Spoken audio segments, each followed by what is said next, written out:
For our next presentation, Dr. Heinz Kabutz, and the presentation is live. I guess it's on live, right? Live. Live productive coder. I have nothing else to introduce, so just take it away. Thank you. Ευχαριστώ πολύ.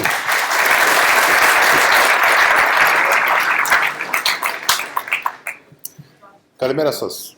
Σήμερα θα μιλάω για παραγωγικός προγραμματιστής. Okay?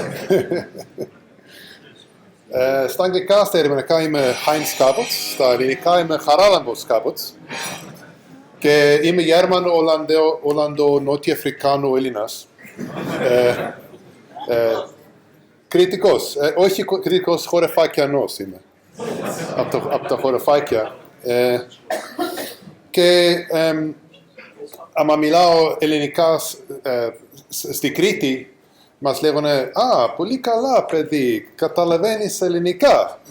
Και μετά δείξω το ταυτότητα μου και μετά μου είπε «Γιατί είναι τόσο χάλια τα ελληνικά σου». Εμείς κατάγομαι από την Νότια Αφρική πριν περίπου 9 χρόνια και τώρα μένουμε μόνιμα στη Κρήτη, όμως δουλεύω εξωτερικό, στα άλλα χώρα. Και κάθε καλοκαίρι κάνω μαθήματα εκεί, στα Χανιά, και οι τιμές είναι πάρα πολύ ψηλό. Όμως οι άνθρωποι από εξωτερικό πληρώνουν αυτά. Και γιατί όχι, καταλαβαίνεις. Αλλά πληρώνουν, γιατί όχι, ναι. Όμως σήμερα μόνο για μία φορά θέλω να σας καλέσω για 500 ευρώ με ΦΠΑ για αυτά. Αν θέλεις, σε παρακαλώ με στείλει email και θα μιλάμε τι θα κάνουμε, εντάξει. Now I'll start with English, because English is a little bit more comfortable for me than Greek. This is my father-in-law, Petharosmo. He used to play first division football, soccer, Podosforos. And I asked him, many years ago, Papu, if they didn't pay you to play football, would you still have played football? He says, of course I would have played football. And so the same question for you, if they didn't pay you to program, would you still program? How many of you would still be programming if you weren't being paid? I was programming when I wasn't getting paid. Exactly.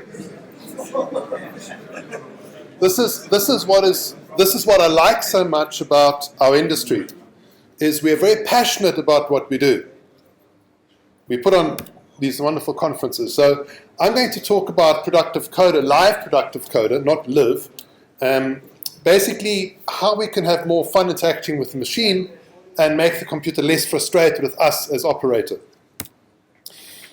So the typical coder works about 60 hours per week. This is normal. If you work less, you're lazy. You must work harder. No. But it's quite normal to work about 60 hours per week. But we all want to work less. We want to be able to sit and have some coffee and relax. But this is our industry.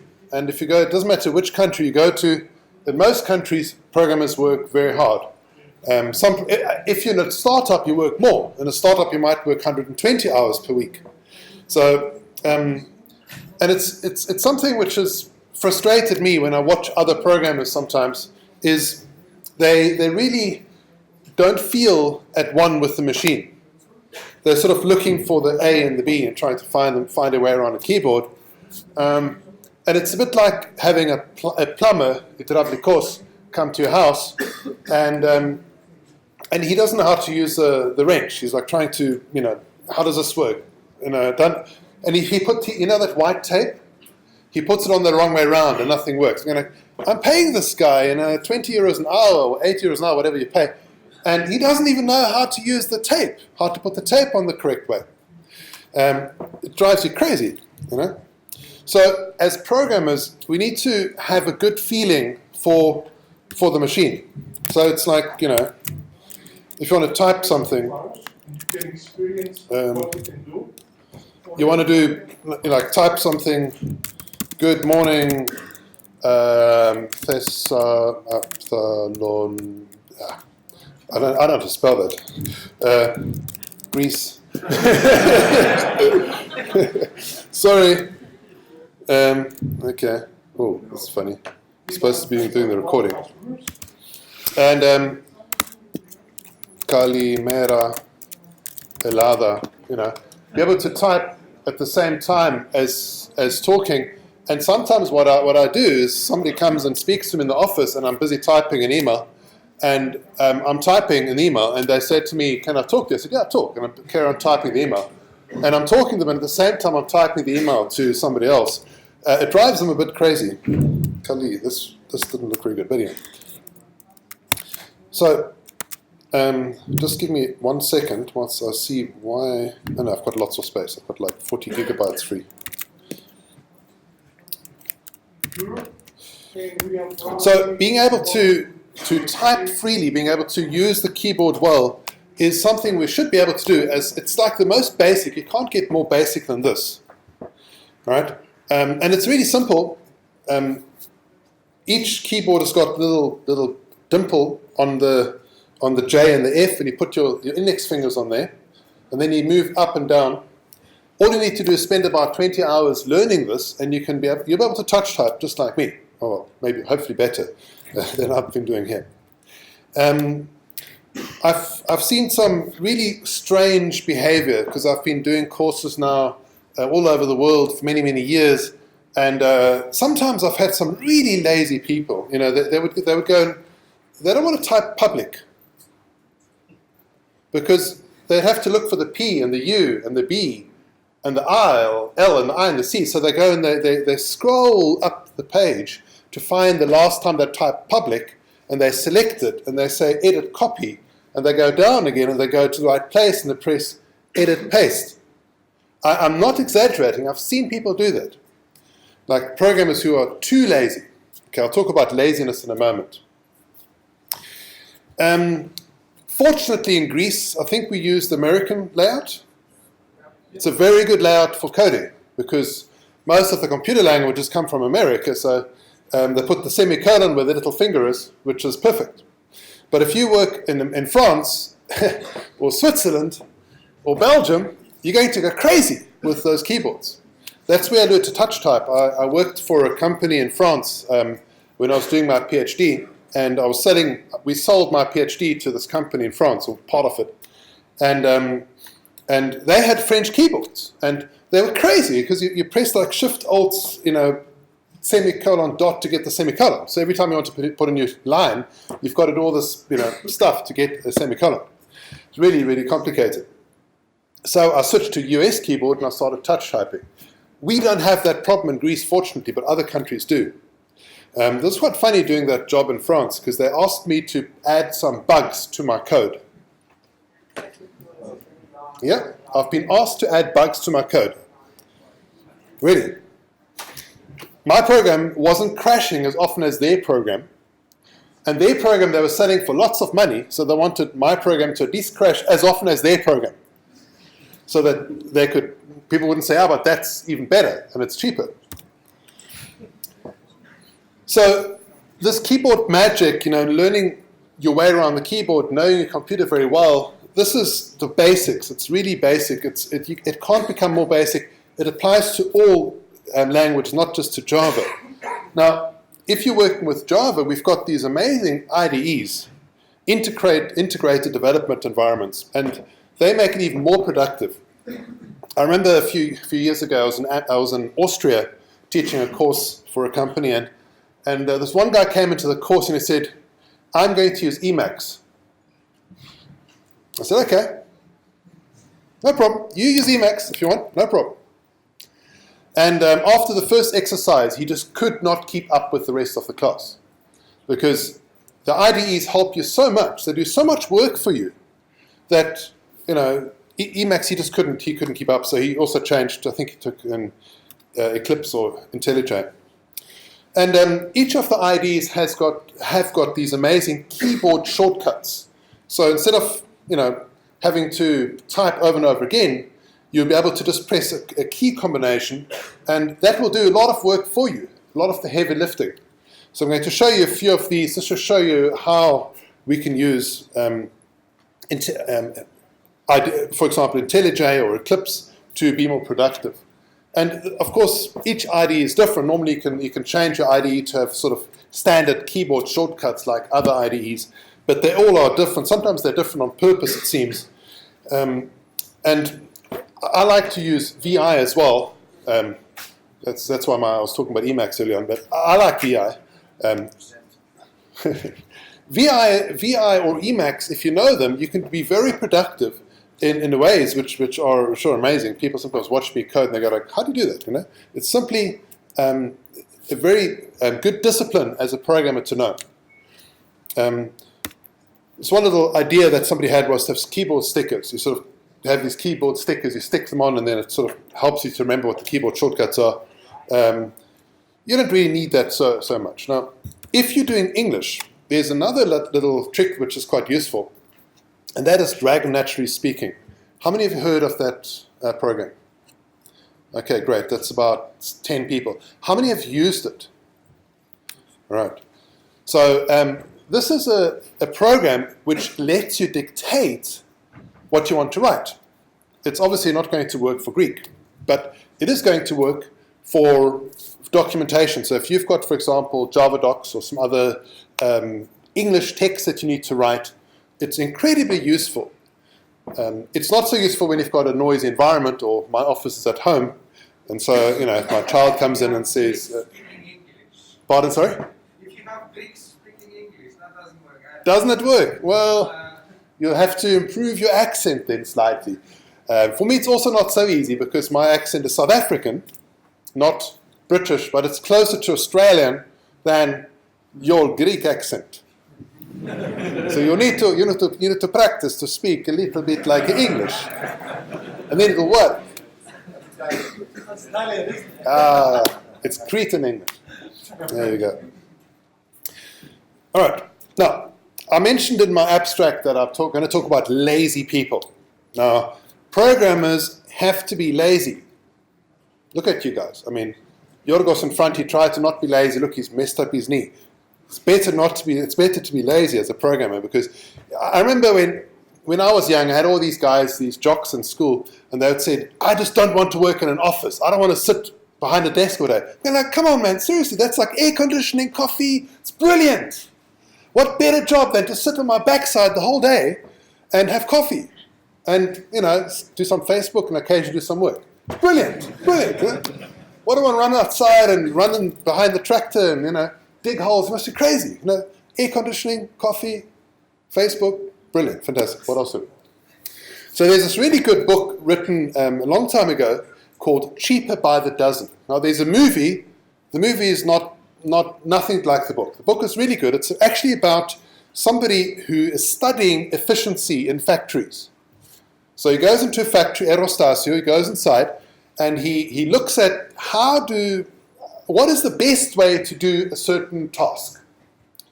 And so what his trick was, he would take the laziest guy, the guy who comes to work like this, the really lazy guy, and he'd study the really lazy guy to see what is the quickest way to get something done.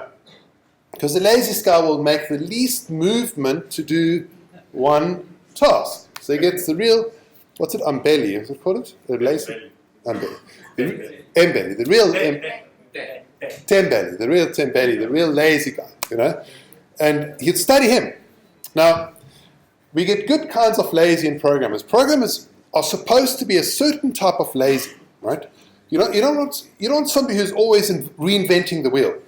So I'm going to mention 3 people. I actually know these people personally, but I've changed their names so that hopefully, probably if they see this, they'll probably know who I'm talking about, but you don't know who I'm talking about. So the first one's going to be called Benny Darren, right? Benny Darren is too lazy, and I'll talk about him in a moment. Then I've got another guy called George Happy. Now, George Happy is not lazy enough, right? And I'll talk about that in a moment. And then I've got another guy called Sascha Schafskopf. You can guess which nationality he was. And he was something which I call think lazy. Right. Now, Benny Darren, he was too lazy. He was a funny guy. He was incredibly productive in his work. He would do an amazing number of lines of code per day. Lines of code. You know what that is? LOC, counting lines of code. His managers was very happy with him. They loved him. Because you'd go to him and you say, Benny, got to check what the name is that I've used there. Benny, won't you please add this feature? And he'd go like, no problem, big smile, and shoot off and do it. And halfway through the day, he'd come back and say, I'm done. Wow, that's fast. He's the fastest programmer in the team. And he was really good at producing new features. And then slowly but surely the bug reports came in. And there was a bug that on a certain page, something went wrong. And so Benny would go and fix it. But then they said, but hold on, it's also on that page. And Benny would go and fix it again. And also another page. And so you didn't have to fix it everywhere. And eventually he left. He got too frustrated and he went to England to work. And then when he left, we started looking at his source code and we reduced it to about 1/5 of the source code, simply by refactoring it and by consolidating all the copy and paste programming. You see, what he did was he said, well, this class is almost the same as that class, so we'll just copy and paste it and change a few lines. This is not the way to work, because you end up with a maintenance nightmare later on, because you're also copy and pasting your bugs. Right? So all the bugs which are in the old code are now in the new code. All right. The next one is George Happy. Now, George Happy was not lazy enough. He used to be a policeman, right? And then he became a programmer. It's like it doesn't really work together. Policeman to programmer. Any PX cops? Yeah. No, never mind. Just don't tell me. Rather don't tell me. Right? But so in South Africa, you had a subject at school called typing. You could type, right? This was for people who struggled with things like,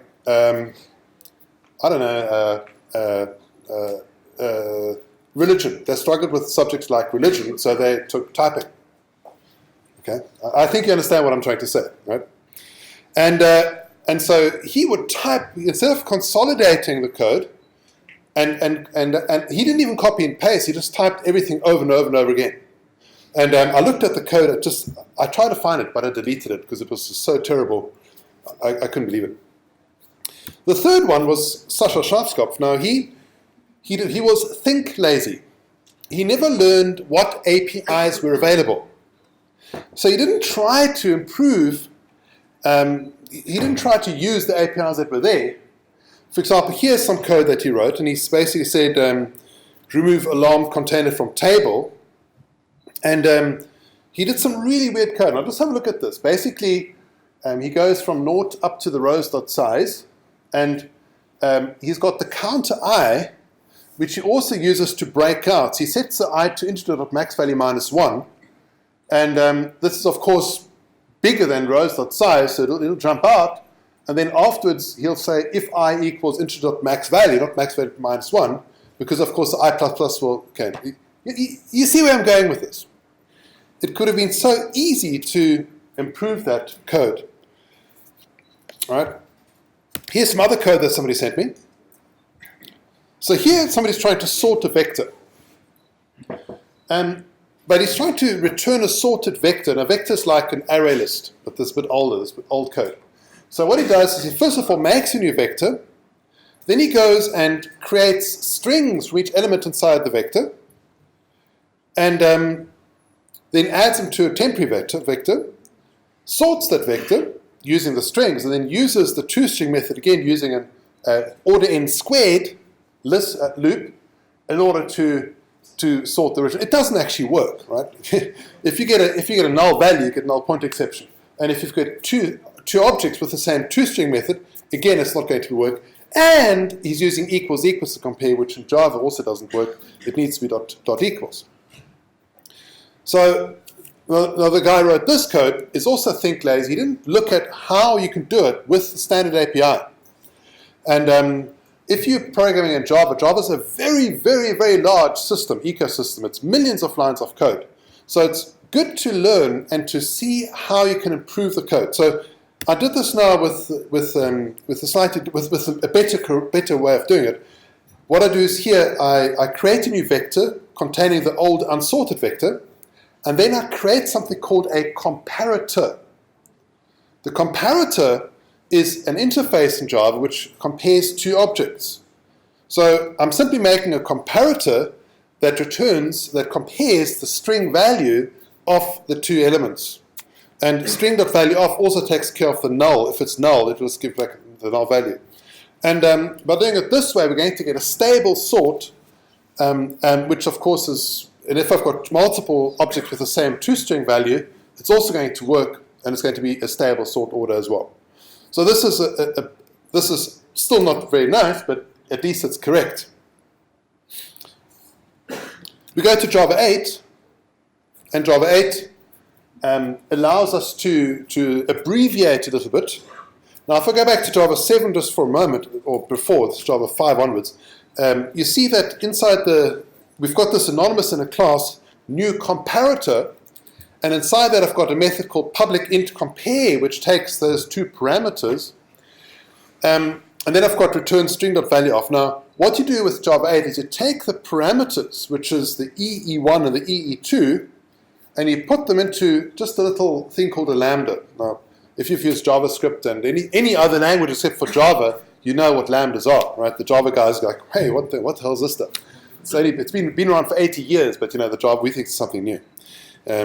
But what we do is we take the body of this method and we put that into the lambda as well. So basically it looks like this. You've got collections.sort, taking the vector we've now created and the lambda, which is E1, E2, and then string.valueOf. Now this is how you would naturally do it if you coming from Java 5 or 6, 7, and you were going to Java 8. But Java 8 actually has a new way of doing comparisons, which is even more efficient and even less code. And you can now say collections.sort, and you can say comparator.comparing, and you pass in a lambda. In this case, it's a method reference, and the lambda shows what key or what method we're going to use to do the comparisons, which in this case is going to be string valueOf. All right. So I've gone from this code over here, which was incorrect and didn't work properly and was ugly, down to this slightly better. This one being a direct translation of the old one, and then this being the actually recommended way of doing this type of sorting in Java 8. So I'm going to show a little IDE demo, because I like coding. It's absolutely one of my favorite things to do is to write code, and so I'm going to show you a little coding demo. I'm going to show you an example that I use in one of my courses, where we have to take a class and change synchronize to be reentrant read write lock. Right? So synchronize is a type of concurrency construct, and so is reentrant read write lock. And I'm going to show you first of all how you do it by hand, and then I'm going to use the IDE using live templates, and then lastly I'm going to show you some other tricks with Java 8 lambdas and Java 7 try with resource to show you how the coding would work. So let's just switch to this over here, and I'm going to just set a timer. Okay, it's a bit small, but date. Okay, so we're going to set the time 12:24, and we're going to start and see how long it takes to implement this code. So basically, I'm going to start the first one. It's walking collection by hand. And I've got synchronize. I've got to take this away. So I'm going to take this all away. And this exercise I give to my students to do, and it takes them quite a long time because it's not difficult, this particular exercise, but it's a lot of work to sort of change all the code and take away the synchronized. That part's the same for everybody. But then we have to use the reentrant read write lock. And so you'd have to say here private final reentrant read write lock. equals new reentrant read write lock. And then what you'd have to do is whenever you iterate, you'd have where had synchronized before, you'd have to say read lock, and then try, and finally read lock unlock. So I'm using some of the IDE help, the auto completion. I had my 8-year-old next to me the other day, and she was watching me type some Unix commands because her teacher told her that the website has to start with www. It has to. And so she came to me and said, is that really true? Because I can type friv without www and it works. I said, well, let's create a website for you. So I was typing in Unix and she was going like, why did it complete so quickly? So I had to explain auto-completion to her. It's quite fun. So here again I'm going to say .readlock.lock. So I'm using some auto-completion. Of course this is going to be much quicker than VI. And again finally lock. It's just awkward, very funny angle here, .unlock. And then same thing for this one, or .readlock.lock. Try. You have to use try finally to make sure that it always unlocks it. Otherwise you end up holding a lock, which you shouldn't be doing. And the same thing here, .readlock.lock. And try, you can see this, you can imagine it taking a few minutes for my students to finish this. These are all professional programmers, but still it takes a while. This is 2 lines in Python, by the way. Over here. That much? Okay, .readlock. This is a write lock. Now, the write lock challenge is that you can't upgrade a read lock to write lock, right? So, finally, write lock.unlock. Right. This is obviously very pedestrian, very cumbersome. Right. What you also have to do, you have to check that we don't hold the read lock at that particular point. Check that we do not hold read lock. Right. And basically what you do is you'd say over here, if lock is held by current thread, or get read hold count is bigger than 0, we're going to simply throw an illegal monitor state exception. Right? And then we have to do the same thing for the size, lock.readlock.lock, and try and finally readlock.unlock, and the same thing again for the add. Check that we don't hold read lock. I'm doing this on purpose because I've seen many programmers work like this,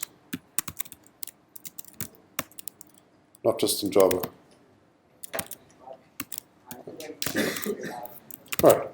So we did it at long last, and the time took like 4.5 minutes to code all that. And of course this takes a long time. It's we call it pedestrian. It's like you're walking everywhere. Okay. And you could do this so much quicker by just using some of the live templates. So in other words, instead of having to sort of manually do this, and I'll show my students after they're finished, I'll show them how to do this with live templates. Okay, the synchronizer you still have to take out, but I'm going to show you 1 or 2 of these.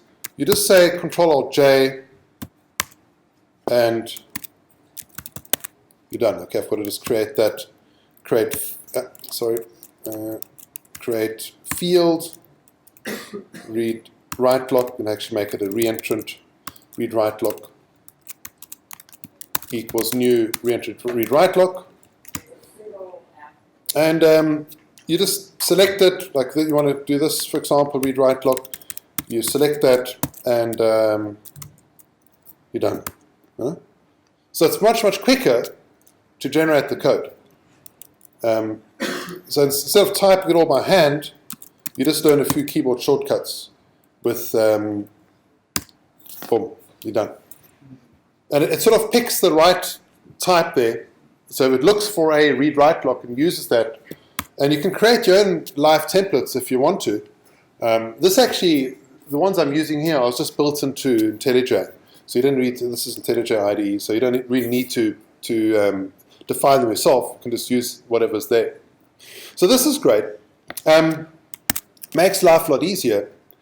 And then another way of doing this, which again makes it even easier, is to use a sort of a idioms which we can define for lambdas with lambdas. So prior to Java 8, this would have been a bit more difficult to do. Basically, what I'm doing is I'm saying that I only want to write this code once because I don't want to repeat myself and do this over and over and over again. So what I do is I write a lock method once, and the lock method takes a special interface called a supplier, which is a Java 8 function interface. It's a functional interface which belongs in the function package as well. And so what I would do is I would say, lock.lock, return task.get, and finally lock.unlock. I do all that code that I need to do inside my method definition. And I've got two different interfaces. One is a supply, other one's a runnable, because a runnable returns void, and supplier returns or returns a value. So I can specify, and Java actually figures out which one you mean by looking at your return type. And then built on top of that, I would have read and write block idioms.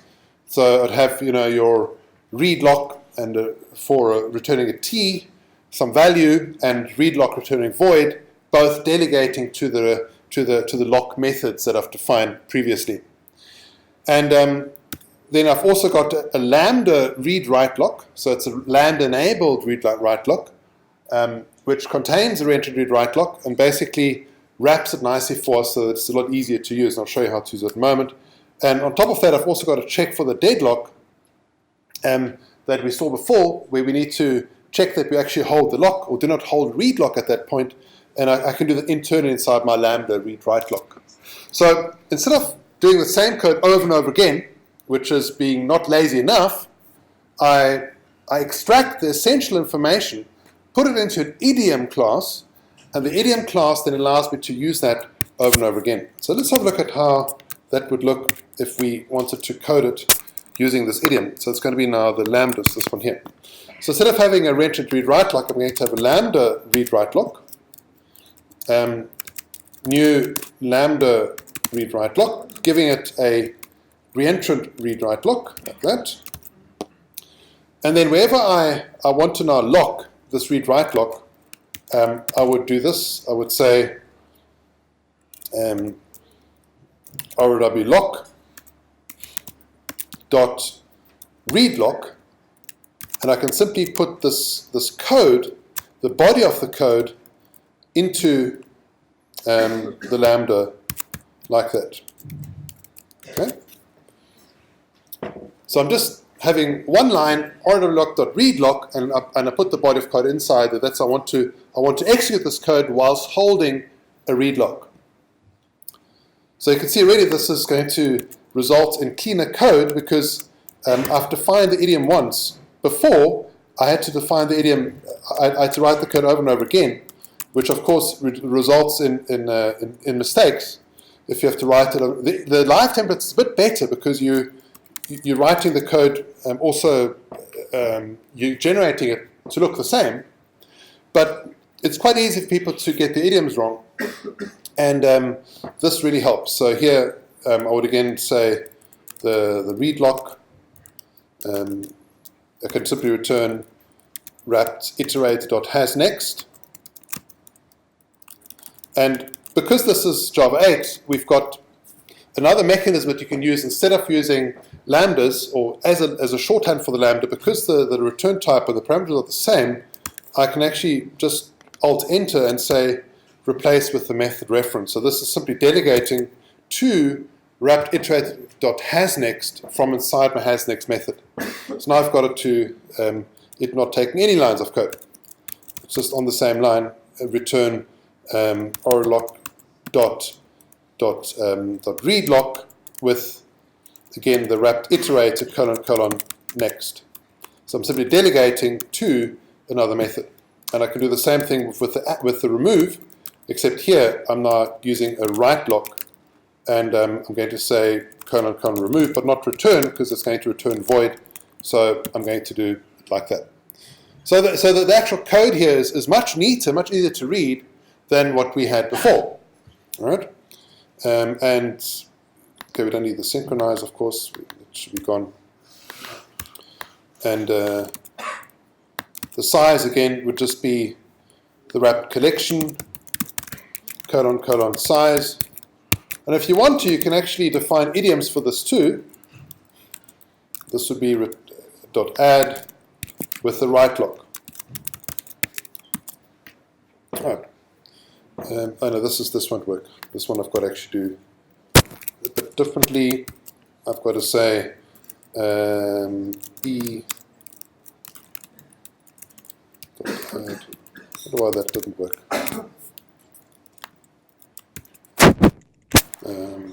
Okay, not sure.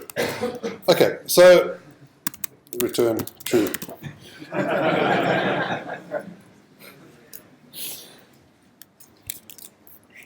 Sometimes these IDEs also have bugs in them, so that it might actually compile. Just so I'm going to demonstrate another trick to you when stuff doesn't work. Okay, and the trick is, I told you I'm lazy. Hopefully the right type of lazy. I would now say return lock.writeLock, and I'd say new, and I'd pass in a supplier of a boolean. All right. And this would say return wrap collection.add e. Okay? So this is Heinz's lazy trick to figure out how lambdas work, because it's not always obvious, and sometimes the IDEs don't play along, and they sort of mark code as wrong, which isn't actually wrong. Now you can see that this is grayed out. I've set up my IDE in such a way that it can auto migrate code to new format. So I can say Alt Enter, replace with Lambda. Okay, this was supposed to be that. That's the reason why it didn't work. Okay, because the write block over here doesn't take any parameters. This particular Lambda. Okay, so that's why it didn't work. So you can only use the method references in cases where they don't take any parameters, because the read lock and the write lock don't take parameters. Okay, Heinz's little trick to get himself out of a tricky situation. Now, if you started using lambdas in Java, you might have noticed that it doesn't play very well with exceptions.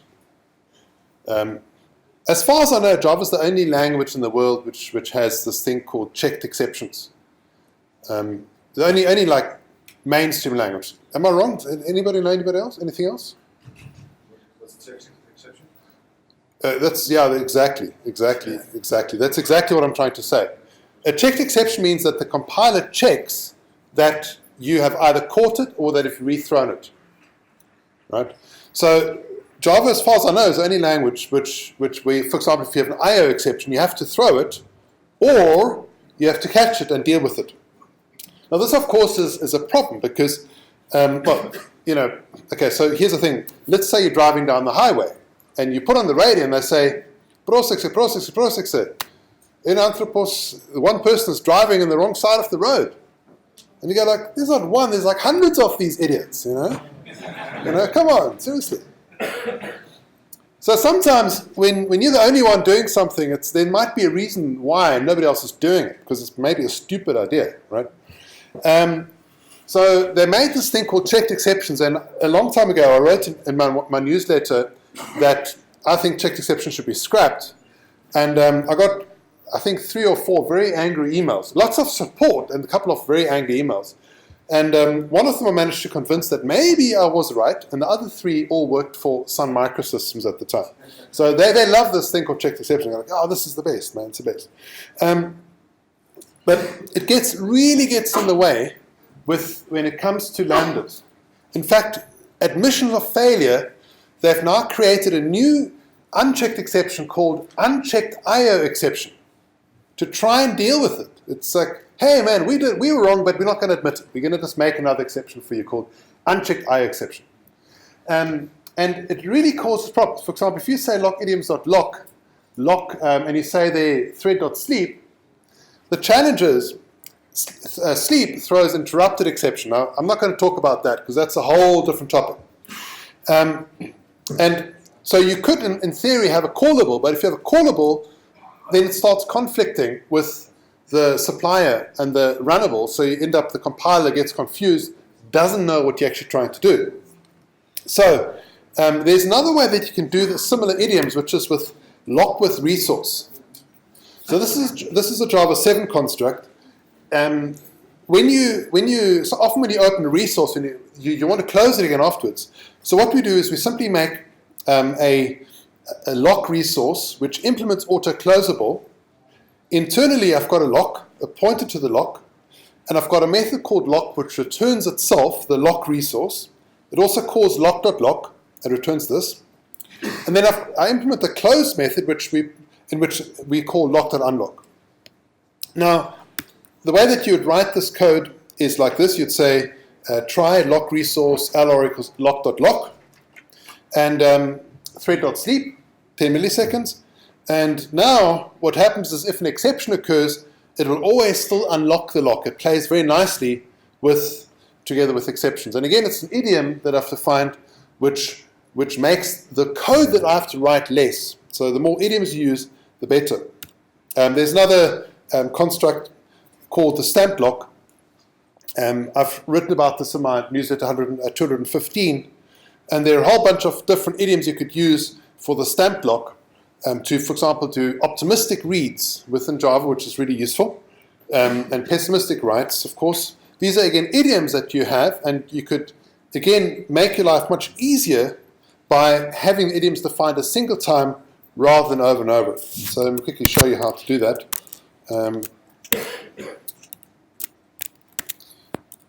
So let's say I've got a class called point, right? The point has got a method called moveTo with, so the point is x and y, right? So it's got a position. I want to move from there to there. If I move from there to there, I'm not going first there and there, because if I first go there, there might be Cephas the crocodile, and he might eat you up. Okay, and so you want to go straight from there to there. So you don't first go there and then, you go straight to there. And so what we do is we want to always have x and y moving together. We also want to be able to work out the distance from origin, again having x and y together. And so what we do is we could do this with a stamp block instead of synchronized, and the moving would be again a write block. So this is a construct in Java 8, but you can use it also in Java 7 if you want to. You can get a backport for it. And you'd make a stamp block like this, and over here I don't have an idiom for this, so I'd have to just do long stamp equals sl dot get a write block stamp, try, and finally sl dot unlock write of the stamp. So it's very similar to what you do with the read write lock. For the writing, you have an exclusive pessimistic lock, and then for the reading, so this idiom is very simple. You can see how you can do this with the lock idioms. Whereas with the distance from origin, it's a lot more complicated to do this together. So what you want to do is first of all have an optimistic read. The way you do that is you read the fields into local variables first of all. So you do something like this: long stamp equals sl dot try optimistic read. You then say double current x equals x and current y equals y. And then what you do is you validate that in the meantime nobody has requested the write lock. So you say if not sl.validate the stamp So if somebody else has requested the write block in the meantime, then it's no longer valid, possibly valid. So what do you need to do? You need to now do a pessimistic read lock. So you'll say you say stamp equals sl.read lock. This will always lock. It'll always get a read lock on it, but a pessimistic one. And then we'd say try, and we'd say current x equals x, current y equals y, and finally we'd say sl.unlock read with the stamp. We obviously don't have to unlock the optimistic read because there's no lock. And then eventually we'll say current x comma current y. All right, so this is again an idiom that's fairly obvious, I think, fairly easy to understand. And but you can imagine if you want to use this a lot, it's going to make your code very hard to understand when you see all these blobs of code all over the place, which all look very similar. Right? So again, you could take this and put it into an idiom. So you could extract that once and do something along these lines. So you'd have what you do is something like this. You'd say public do optimistic read. Okay. Now what I'm going to do is I'm going to actually have allow you to pass in an action that must be done optimistically and possibly pessimistically if the optimistic doesn't work. So we're going to have first of all a stamped lock, and then we're going to have a runnable action that we're going to perform. And what we're going to do is we're going to have the same code as before. I'm going to copy and paste it because I am a bit lazy, so I don't want to type it all again. So we're going to copy and paste it. No, that wasn't very good. Let's try that again. Okay, copy and paste that. And now we're going to have, instead of doing this double current x, we're going to say action.run over here. And we're going to do action.run again down here. And then we return. Okay, so this is the same idiom as before, except I've extracted the work and said this is going to be done in a thing called action.run. I then go back to my point and I want to now use this. So what I do is I define an array called xy, which is going to be 0, 0 initially. Okay. I then say stamp block idioms dot. I need to actually make it static, the method. Let's get back to that for a moment. So it's going to be static method dot do optimistic reader passing an SL, and then the action I'm going to have is the following. I'm going to say xy 0 equals x and xy1 equals y. So I'm going to read it into the array that's there, and then I can then work out the hypotenuse from xy0 and xy1. xy0 and xy1. Right? So again, much easier to use. I've defined it once, I can use it over and over again. This is the type of laziness you want, to be able to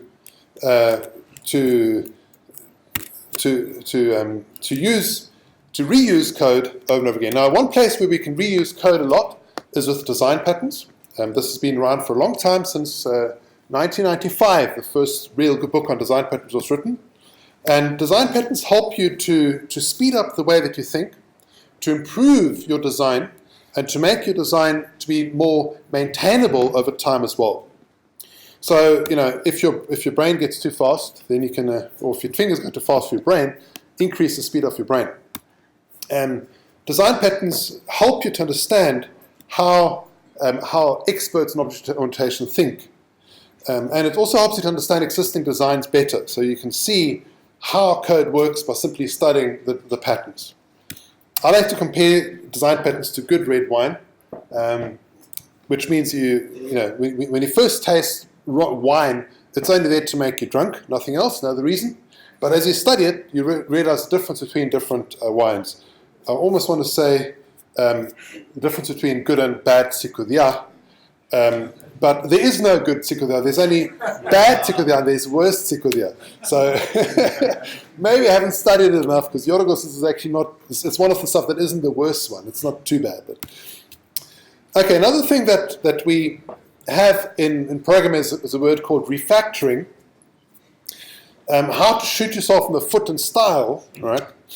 And the challenge is that sometimes we have code which works most of the time, but might have to fix it and add some features. Maybe the programmer that was responsible for writing the code has left, sometimes permanently. And so what you have to do is ask yourself some questions, And some of the questions are like, what code is dead? I was talking to one of my friends earlier on about the way that government works when it comes to code. This one company we worked for, they sold a system to a telecommunications company which was state-owned, and we sold like 200 machines to this company, and we didn't get a single bug report, not one bug report, right? Now when you don't get a bug report for your code, they're not running your code, okay? There's only one reason, they're not running your code. And after a few years, one of the guys from the company went there, and there was a room full of these machines. It was expensive machines, lots of money, just standing there. And they're like, well, we haven't gotten around to turning them on yet. So you got to find out what code is dead. Sometimes there's lots of dead code people actually maintain, and they don't even know that it doesn't even work. Unit tests. We need to have unit tests for our code. We can see where code can be, where the access control can be tighter. There's this really good concept in object orientation called encapsulation, where we don't expose our details to somebody else. What portion of code is commented? Normally nothing. Comments, at university they tell you must have comments, otherwise you don't get good marks. So 5 minutes before you hand in the project, you type in the comments, and you stop, and you do that in the real world as well, except you don't have those 5 minutes, so you never actually type anything. Copy and paste code you've got to find. So you can look, for example, places where there are comments missing. I've got doctlets for that. And find fields that are private, and again a doctlet for that. And sometimes it's good to just get some idea of what you're dealing with when you're working with code you don't know. I was at this company last week. You probably haven't heard of them. Intel, do you know Intel? No. When I was trying to get on the airplane in Athens, there was a lady asking me security questions like, where are you going? Going to Intel. Who's that? And like, no ways, you're kidding me. No idea who Intel was. Okay? And they wanted me to make this class with I was trying to make a class for them with lots and lots and lots of lines of code. And they said, they had one which is really long. 30,000 lines of code. Come on, move over, We've got some really big classes. So sometimes you get these ridiculously large classes. Also, code coverage tools are very useful here to see what part of your code is actually being tested. There's a great program called Jacoco by Mark Hoffman, which does that. And, here's some projects that I worked on with a huge number of undocumented code. And, of course, lines of code is just a guesstimate, but it's a way to start. Also, comments must explain why something's happening, not just what. I like to turn off automatic code generation, comment generation, and make sure that it's actually saying something sensible. If it doesn't say something sensible, delete it. I once wrote a newsletter saying why I don't read your code comments. It's not that I don't write them. I do comment my own code, but most programmers, they write something and then they code, but they never fix what they wrote in the first place to represent what their code says. So their comments are useless. I love this comment here. It's like the, method get name returns the name of the component given the component index. And you're like, what the hell does it mean? No idea. And it carries on. Java 4, they add some more information about what index means, component index. And it just carries on. Java 5, 6, it's always the same, but they don't actually say why they need them, who uses this method. This one company I know in South Africa, that's where I come from, that's why I've got a bit of experience there. They had a policy that you were not allowed to delete a single line of code. You had to comment it out. Okay? Even better. So if you wanted to change something, you couldn't just change it. You couldn't say, well, this is nonsense, I need it. No, you had to comment it out and put a comment why you commented it out. It was a financial institution, so they hadn't heard about source control. GitHub, what's that? Subversion, CVS, something? No, can't do that. So sometimes you get funny comments like this one here. Work around compiler bug with following code. This was in the JDK 1.3. And so the code didn't compile, so instead of just, making sure that, he just rewrote the sort of the code to make it work. But if you look carefully, it should have been object input stream, not object input stream. So that's why it didn't compile. It's like, these compiler guys don't know what they're doing. One free disgusting hack. This was also a method I found, which is okay. We all have hacks, at least they're actually saying that they've got hacks in there.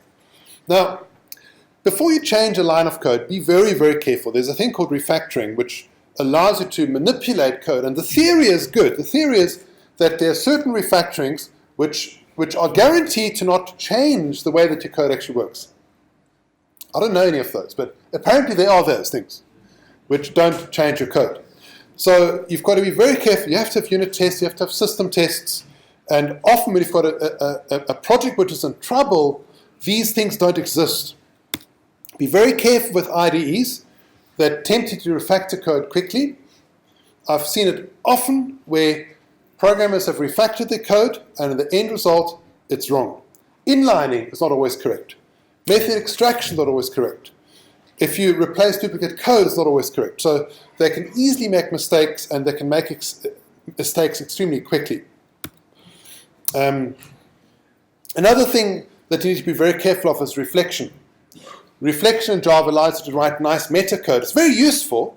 However, all your static code tools don't work anymore. They can't check whether your code's working anymore. So you should always have a bit of sanity check. We call it basic hygiene, to make sure that your code is documented, it's well designed, uses proper encapsulation, and avoid copy and paste. So that's the end of my talk. Are there any questions?